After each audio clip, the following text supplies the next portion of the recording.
Today, this task of introducing our guest of honor, this is an honor for me. I'm going to introduce our guest of honor today.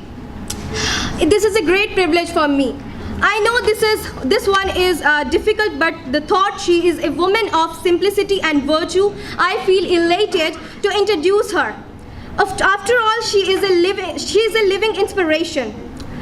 She is General Secretary, Women Wing, Islamabad region.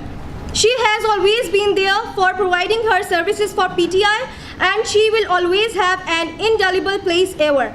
And as a political person, she has played a significant role in the success of PTI.